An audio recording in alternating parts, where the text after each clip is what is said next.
Welcome back to another episode of Prepper Talk Radio. Super excited to be with you here. We've got myself, Paris Clough, Scott, and Shane is back with us. He had a little bit of a vacay last week. He had a family event. Family is the most important. So we appreciate that he took the time to prioritize family above all things. It's not. It really isn't. I'm going to argue all day long. Family is not the most important.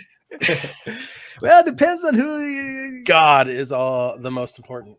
Oh, there we go. Family, and then Number a one, long number ways two. down country, and then everybody else. All right, I'll agree with that argument. So the argument's not over if I agree, right? Or the argument's over if I agree with you. It's done. Dang it! There we go. Awesome. You just ruined my entire argument.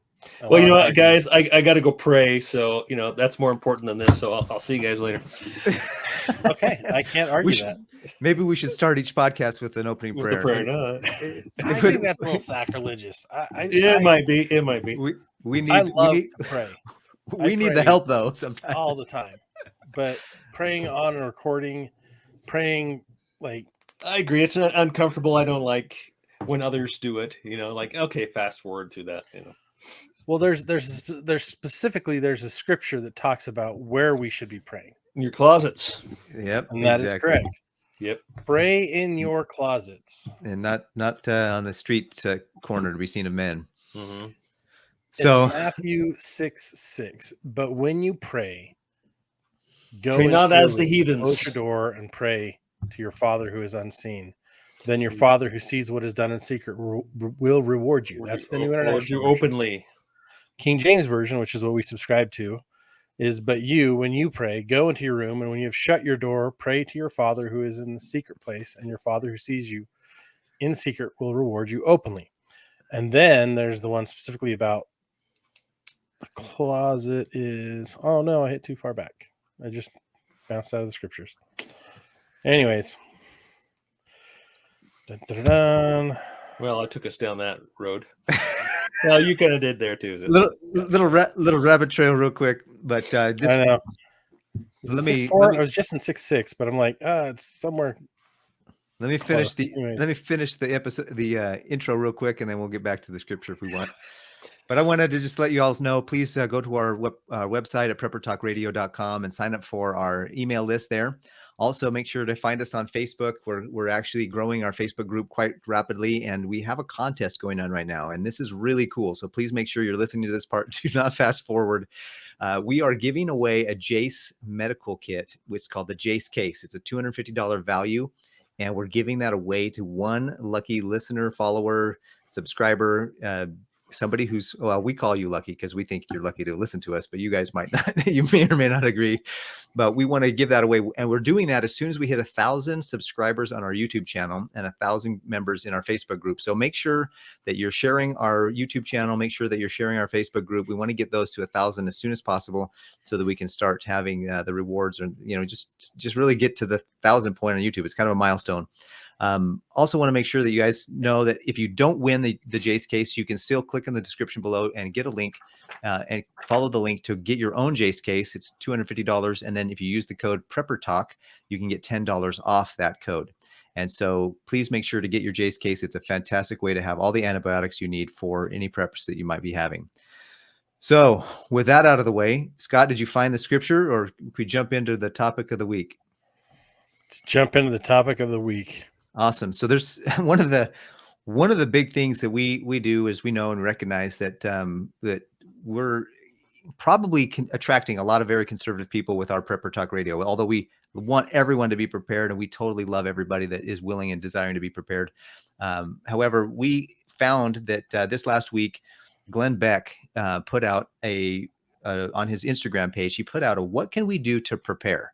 list, and it's 4 pages, but that's like, I don't know, maybe 15 bullet points. Now we wanted to kind of go through those bullet points and share with you where we agree and where we might offer a different perspective. Let's just put it that way.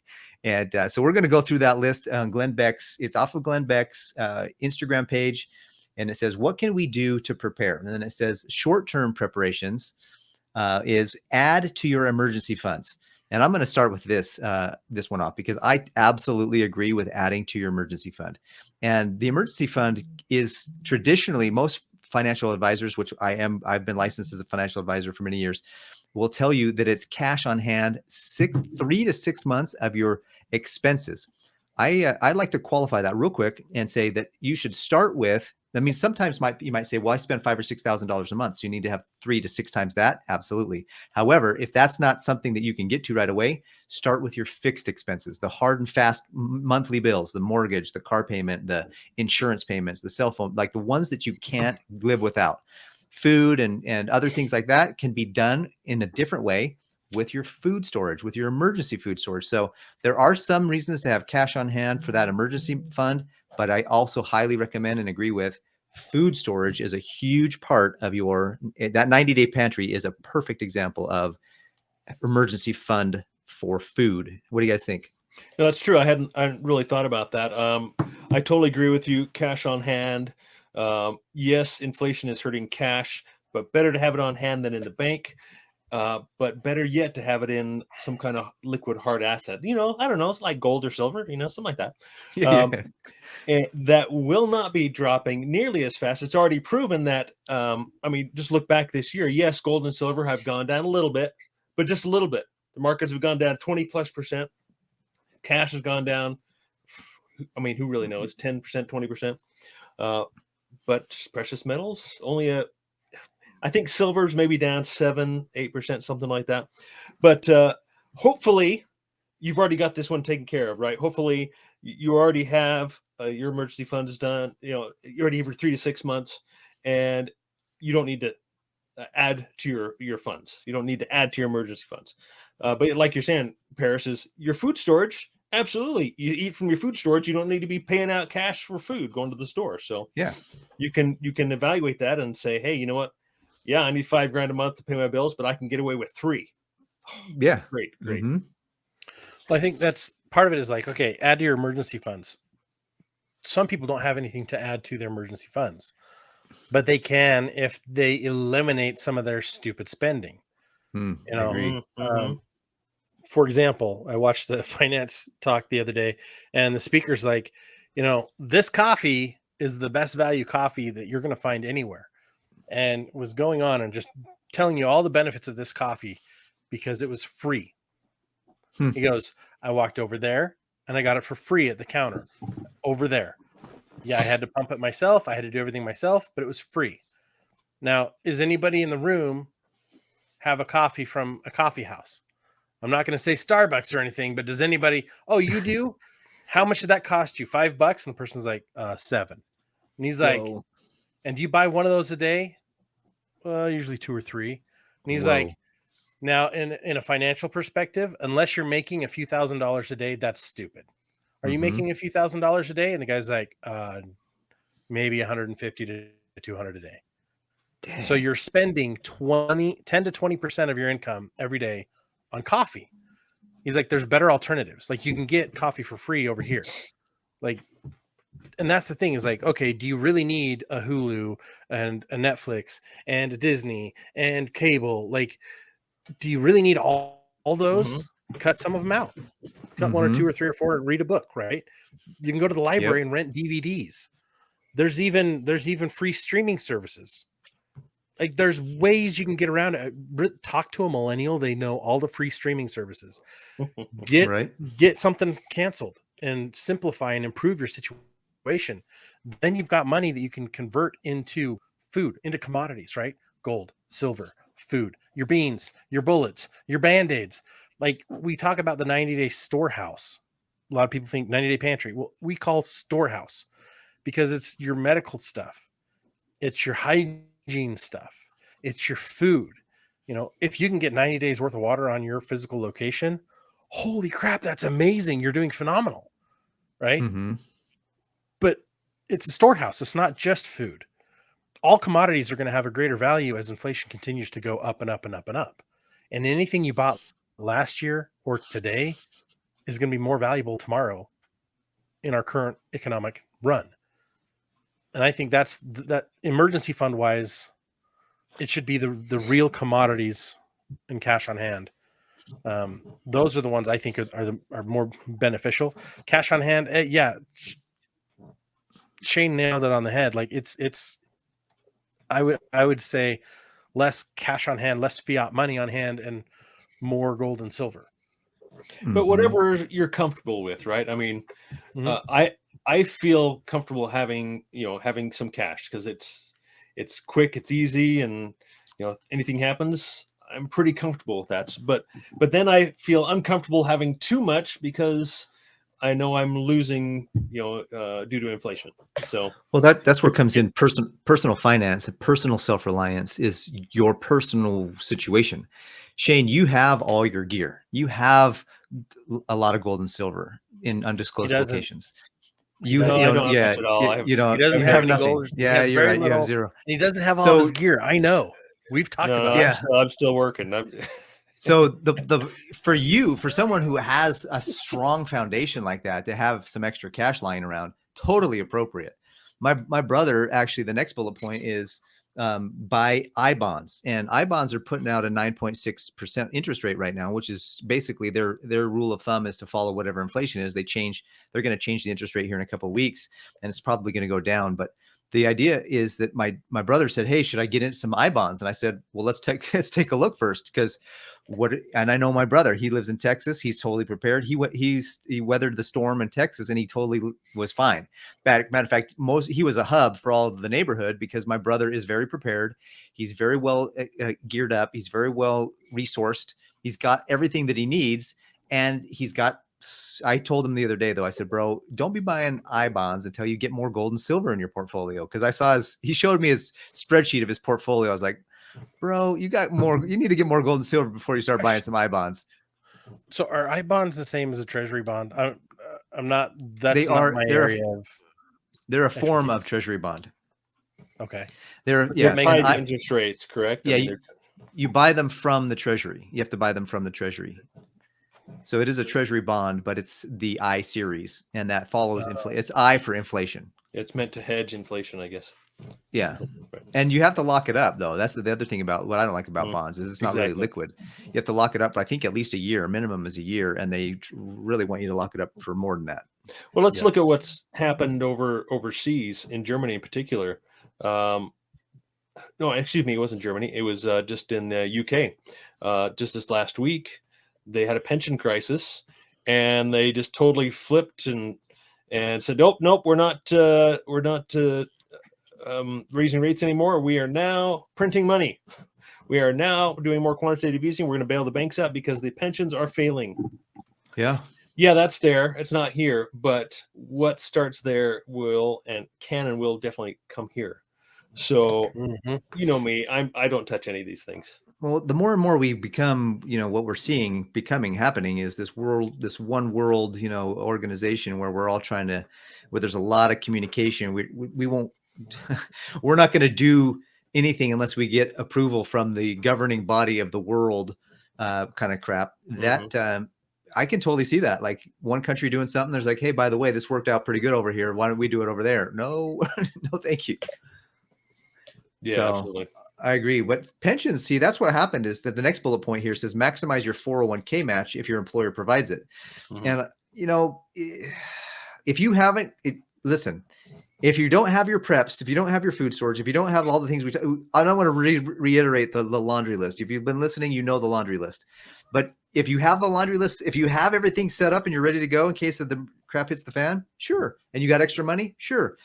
Put the money in towards your 401k. But otherwise, but do you know where your 401k is invested? Where your money's invested? What stocks? Most people have no clue. Most people have no clue. But you can do a self-directed 401k, and you can put gold and silver in there. Yep, that's true. But still, it's a paper instrument. You don't hold it. Yeah, exactly. It's not in your hands, so I don't like it. You can't hold it at your home. It has to be in a certified storage facility of some sort. But it is technically physical gold and silver, right? For those, for the IRA, I guess it's an IRA. What it is? Gold-backed IRA. Self-direct IRA. 401ks. The problem with 401ks is that the HR department of the company sets those up, and then they will work with a fiduciary, and then they'll work with a company that will provide, and they'll pick the different things people can invest in. They have to have some diversity because of the laws, but they're not going to have all these, maybe a really good company that understands this will have an option for gold direction. But in all the 401ks I've looked at and seen, and I've seen several of them because I used to work for a company where we analyzed and 401ks and we help people maximize what they were doing. There are very few that are out there, but most people will I think I remember it might be updated since this was several years ago, but 80% of people will set it the day they get hired roughly. And then they won't change it at all ever for like 10 or like 20 years. And that's a bad thing. Don't do that to yourself, please. So what I've done, I just do not understand trading or options or any of that stuff. So I don't touch it. If you don't understand it, you're not comfortable with it, stay out. I've dabbled in it briefly, lost some money. Like, no, I'm out. It's a thing I understand. I understand gold and silver. I understand precious metals. So that's why I'm there. Yeah, play to your things strengths. You're not comfortable with. So, well, the next one here is don't panic and pull from the markets. We were joking earlier, and I will reiterate this. It says we agree you shouldn't panic, because if you're prepared and you're ready and your mindset is tough and you're self-reliant, you shouldn't have a panic mentality or mindset. But we probably should pull from the markets. Yeah. So read that a little differently. Don't panic and pull from markets. Pull from the market. Yeah. There we go. That's how it should be read. Don't panic, and pull from the markets. Yeah. Good. Yes. We just reworded Glenn's post here. Exactly. All right. And I've heard so many investors over the past couple of years, entire hedge funds closing their business because they say, we don't understand this environment. We cannot, I guess, with a good conscience, invest our customers, our clients' money with little risk. And so they pull out and they give the money back to their clients. There have been a lot of hedge funds that have closed down the past couple of years because these markets are crazy and I'm very risky.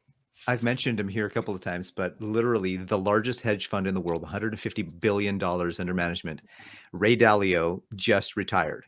Mm-hmm. He was like, oh, it's always been my goal to retire and blah, blah, blah. I'm like, yeah, but you chose a guy like you gets to choose when he retires. Yeah. And he literally I just got the email. I'm like,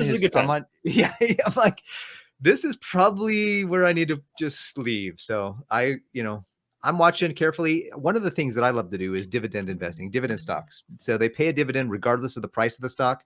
So to me, it's like buying it on sale and then still getting that dividend coming in. So there's strategies to use, but you got to be careful. And if you're not, don't just go buy stuff right now without really doing your homework. Let's just put it that way.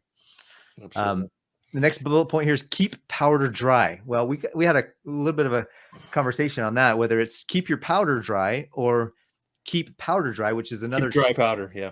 Yeah. Keep dry powder, which is either keep your musket powder, your ammunition dry, or it's keep cash on hand for when opportunities come up, because you know as well as I do that once things start crashing, we're going to be able to pick up some stuff for pennies on the dollar. And, and I listen to a lot of financial channels and most of them are saying this exact same thing. I mean, they're looking back to 2007, 8, 9, 10, 11, 12.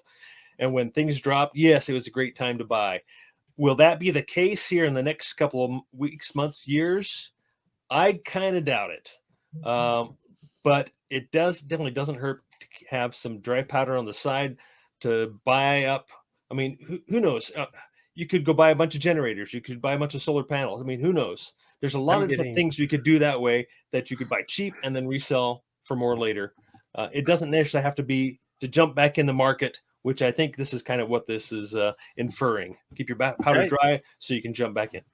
It's funny because I've got friends calling me, hey, what kind of generator should I get? I'm thinking about doing this. And I don't have this much money.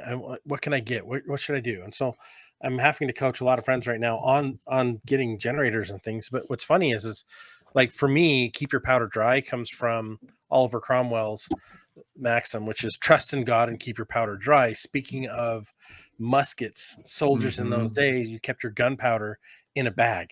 Mm-hmm. So keep those bags dry. When you're crossing a river, hold it high. Like those are the things you always wanted to do so that you'd actually have a chance the next time you need to shoot.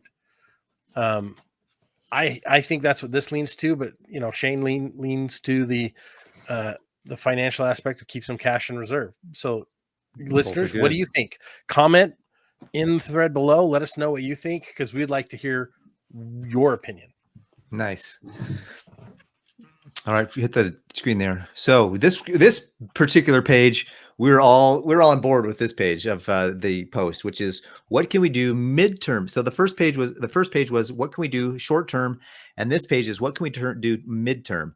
And the bullet points there are things that we love: gather hard assets, add gold to your mix, invest in land, which we could talk a little bit about that. But as prices come down, and then have plans and barter assets like guns, ammo, food, water, energy sources, emergency meds and kits, baby formula, etc. So I think this page really speaks to our system of belief. Yeah, obviously gather hard assets. Everything he's listed underneath is a hard asset.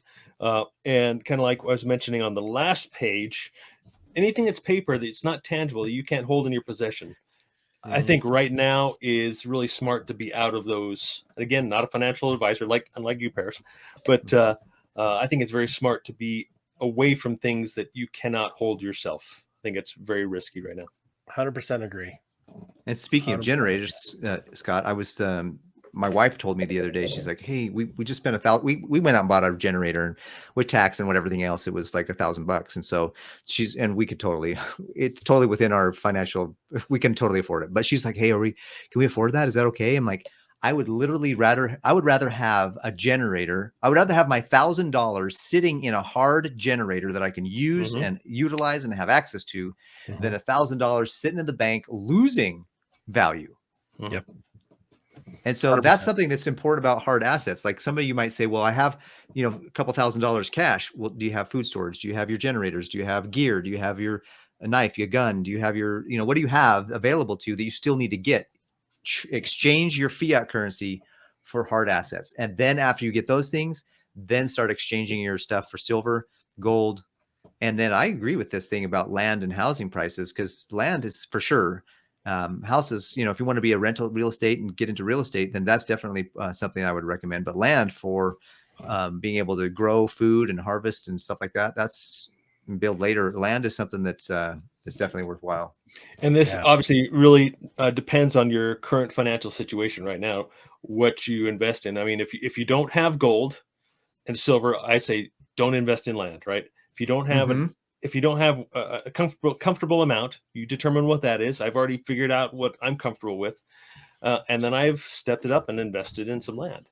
But those were a long time coming. That was a long time down the road from when I started buying precious metals. Silver was a long ways away. So this takes a lot for me. It's taken a lot of years to prioritize these things. So to say, add gold to your mix, I think most advisors will say 5-10%, maybe. Oh, I say much higher than that. Whatever you can stand in your portfolio, 10, 15, 20, 25, 100%, Yeah. I recommend 20% for sure. It's a little low for me there, Paris. I agree. I know I've seen your portfolio and it's very impressive. But here's the thing is that that last bullet point right before we moved to this next page was have things on hand for bartering. Scott has talked about that over and over again, haven't you, Scott? I think there's way more value right now, even in bartering. Glenn's talking medium-term prep, like the next phase of prep, right? The next phase of time after the dollar and everything kind of dump for a little bit. He's talking about get this stuff ready for that period of time. So start bartering now. Like I can't tell you how good, like when I went to Mexico, how good the negotiating was in the markets and the bartering. It went back and forth and back and forth. Well, I won't take that, but what if I gave you this plus that? Oh, okay. Well, what about this and that for just this? Well, no, but I want both of those. It's like I want 2 hoodies and I'll give you this. And I actually traded a guy a pocket knife and $20 for 2 hoodies, a sweatshirt, and a backpack. Oh, that's awesome. And I was like, I thought like I had a killer deal, and I bet you anything he thought he got a killer deal. And it was like, sweet, we were both happy, but it cost me less because it was a second pocket knife that I just happened to have. And I'm like, cool, let's do this. And it's like the more we get used to bartering, like I really love, it's fascinating to watch and learn from. But there's like the barter guys that go out and they'll start from like a paperclip and work their way up to a house, just trading. Eventually they get like this really expensive fishing rod, and then they trade the fishing rod to a guy for a boat, and it's fascinating. And it's like the I've more seen we those. can do that, the less the IRS has any hold on our life, the less the economy has any hold on our life. It frees us up to really focus on what we want and improve our skills and get good at critical thinking, but also to prioritize what we have and what we need. It's like, oh, I need this. Well, I need XYZ, but I have ABC in triplicate. So let me get rid of my third versions of ABCs because I don't use those ever. Or maybe there's like a 1, 2, 3 items that I never used and I don't know why I have them and I don't plan on using them. So let me sell those or barter those for the XYZ that I'm looking for. Yeah, I still haven't gotten to the point where I'm so prepared that I can now stock up on items just to barter with, right? I see that as a sticky point for me. I'm not going to just say I'm going to buy this just so I can barter with it. So no, I'm going to buy what I need, and if I find out or realize, oh, I didn't need so much, then I'll have some extra to barter with. But there's also what can you build or make, or what skills do you have that are tradable, right? Something you turn from a raw good into a finished product that can have value as well. It's trade work. You're trading your work for time, right? Tradesmen, they trade their skill for time.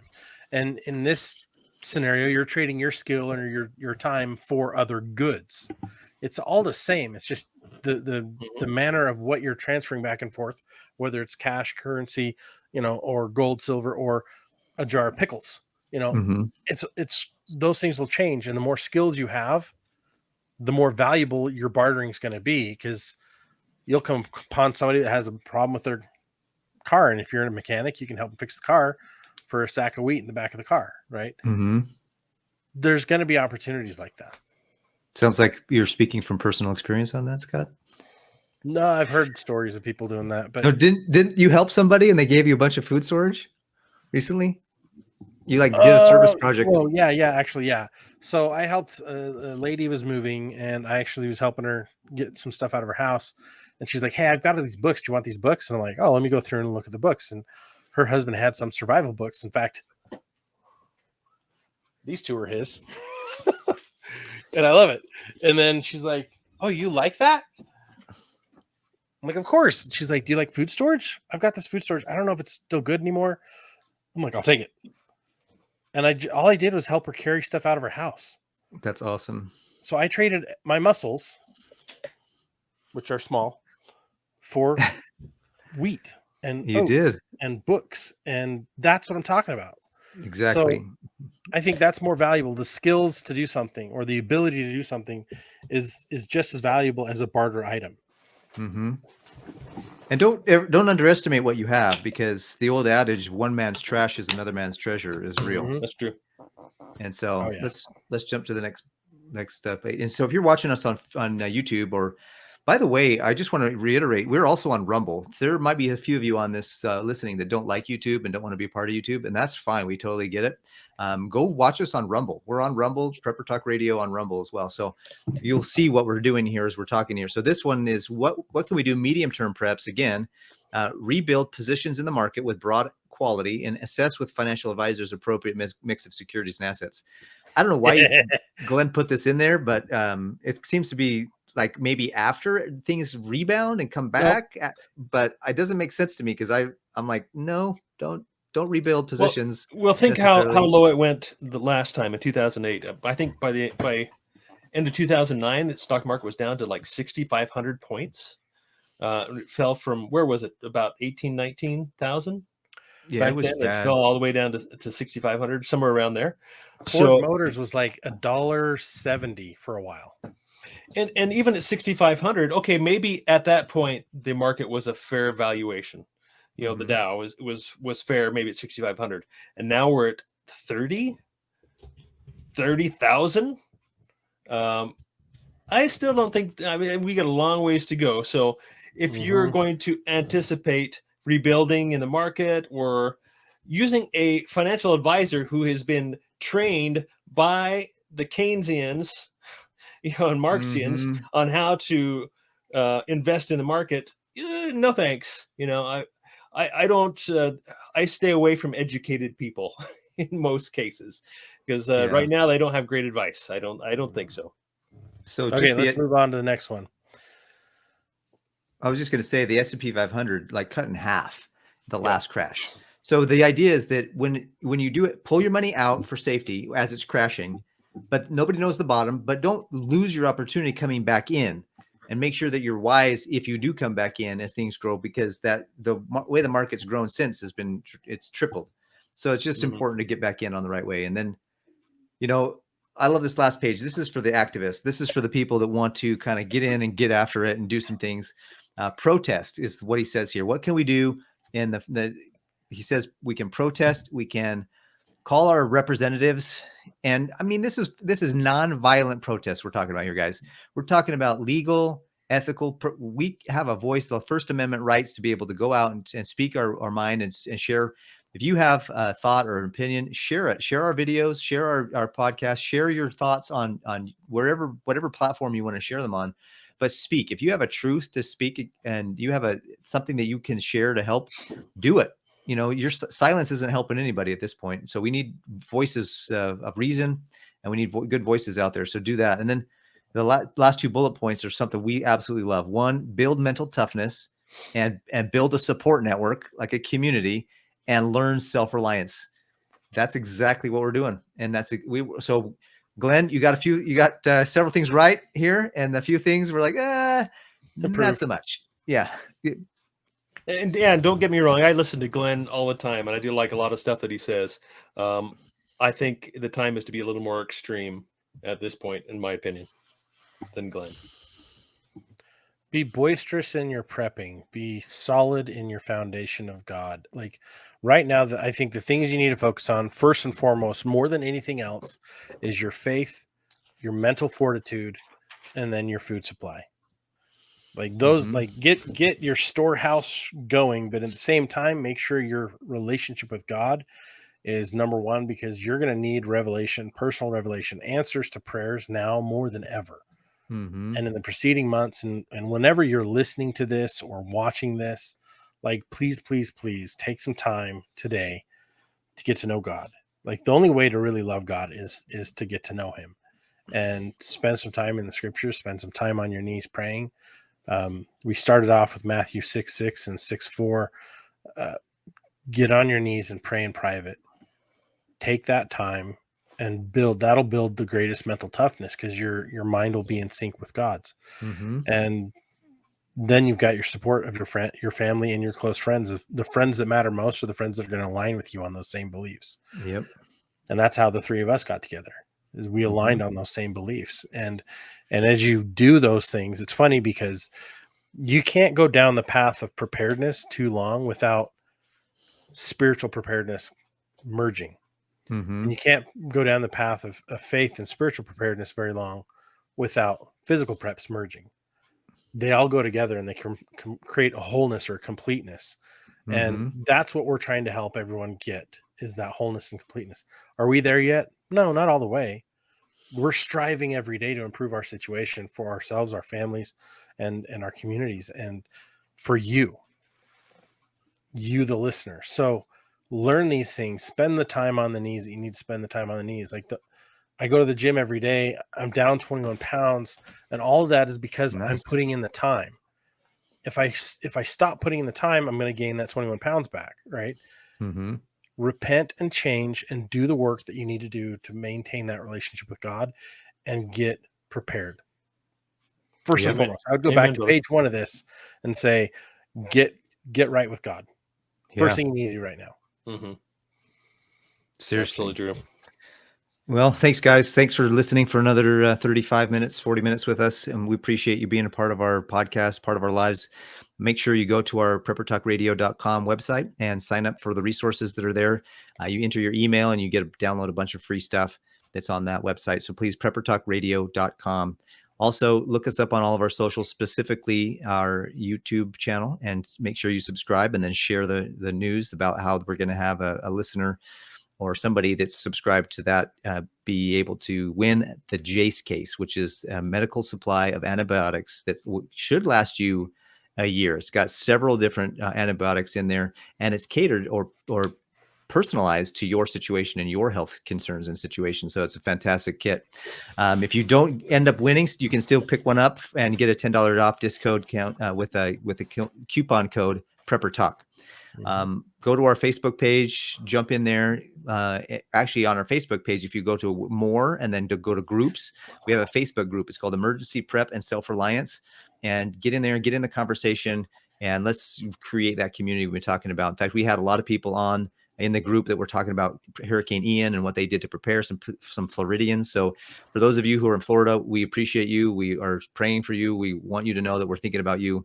And we haven't said it in a while, but I want to just reiterate this, that Prepper Talk Radio for the ready-minded, with a focus on God, family, and country.